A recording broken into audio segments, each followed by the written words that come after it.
Hey there. So we're having coffee on the porch with Olaf, and I wanted to talk to you today about making sure that you're not making assumptions about what is wrong in your career. And I'm going to illustrate it through a story. The point of the story that I want you to focus on is sometimes we get the diagnosis of what's going wrong in our life wrong. And it's really important that you keep an open mind and check all of the options before you decide work just sucks, or this is how it is, or there's no other path for me, or this is all I can do. So I have always loved to run, but I've always had a hard time running. I love the feeling of running. I love the freedom of running. I like that it's simple and easy and you can take it with you and you can do it together or alone. There's just so many aspects of it that I really, really enjoy, but I have always struggled with it as well. It's very hard for me, even as a child.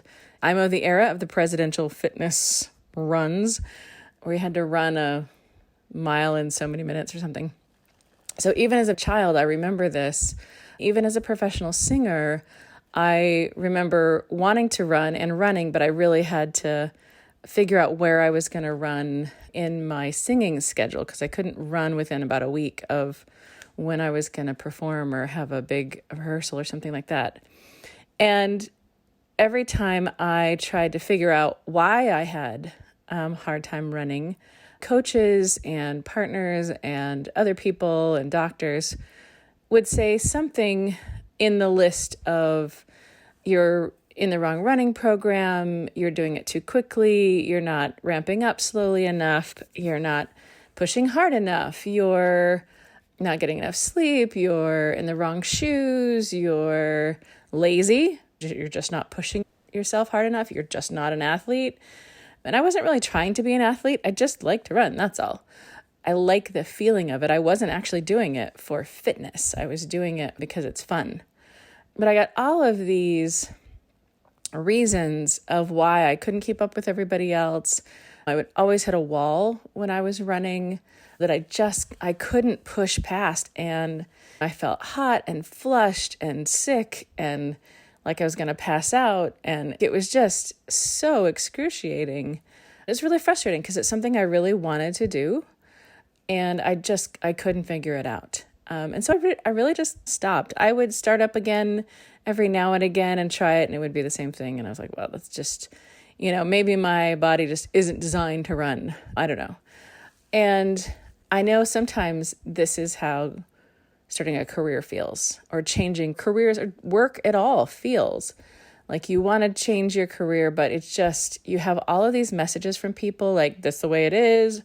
Our family doesn't do that. Who do you think you are? You don't have enough money to do that. What about your family and the kids? You don't have what it takes. You have all of these negative messages explaining why you haven't found the career you want yet, why the transition to the career you want is difficult. And so I know this parallel, like to me, it felt very similar of just like really wanting something and not being able to crack the code at all. And sometimes giving up and being like, all right, fine, it is the way it is. But always questioning, should I give this up? Like, is this a pipe dream? Or should I keep going? Like, is there something else? So in my running, I had just sort of given up. I was like, that's just not for me. And I was able to do lots of other outdoor activities, skiing and biking. But I always had a wall that I would hit, even with other outdoor activities, where I couldn't exactly keep up with everybody else after a certain point. I really struggled, and I could never get past that. And so in the last couple of years, I've had a lot of medical testing going on.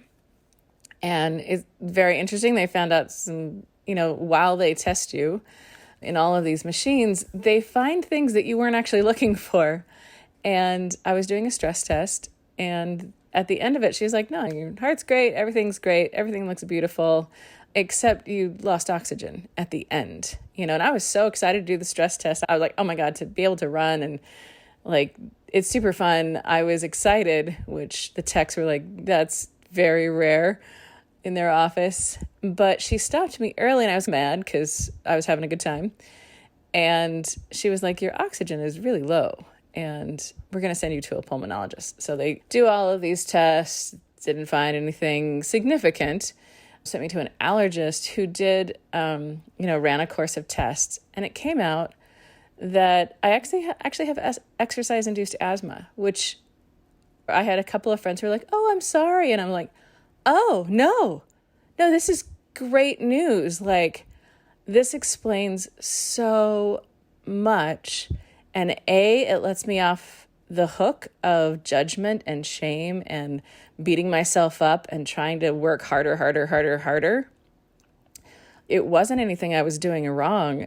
There's something technical going on that is solvable with a chemical, like just a medication that you take. And it was interesting because the very first run I did with the medication they gave me, I was halfway through the run until I realized my lungs don't hurt. My chest doesn't hurt. I'm not red. I don't feel like I'm going to pass out. I don't feel anything. Like, this is just fun. I feel my muscles are fatigued, but not the other feeling that I was feeling. And I finished the run, still felt great. The day after, still felt great. And I had a moment where I was really mad that all of these years I had thought I was doing something wrong, and I wasn't. There was a technical change that needed to be made that no amount of effort or trying or pursuit or beating myself up or discipline or any of that would have ever solved. None of that would have ever solved the problem I had. It had to be solved by a medication. And it was a very simple solution. It was a very easy solution. It wasn't an expensive solution. It was just a very normal, practical, everyday, but everybody had, including myself, and I will put myself in this, everybody, including myself, had assumed I was doing it wrong. And I really want you to hear that in your career journey.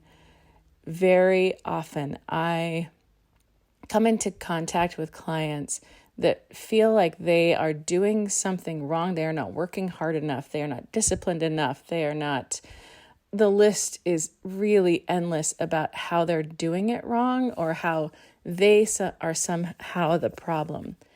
And in my experience, that is very rarely the case. They're usually missing a piece of information, often about who they are as people and how they're hardwired. That is very, very often the case. Sometimes they're just missing a piece of information that no amount of effort would have ever solved. And I really want you to take that to heart if you are at a low point in your career and you've tried and you've tried and you've tried and you've tried and nothing's working. I really want you to consider that it might not be you, that it might be the system that you're in, it might be the city that you're in, it might be that you're missing information about yourself, and that is something that you can solve. And I provide resources to help you figure that out. Lots of people provide resources to figure that out. There's so many people that are so helpful and so wonderful. But I encourage you to keep an open mind that you might not be doing anything wrong. You might be missing a piece of key information. I want you to take that to heart today, and I hope that helps.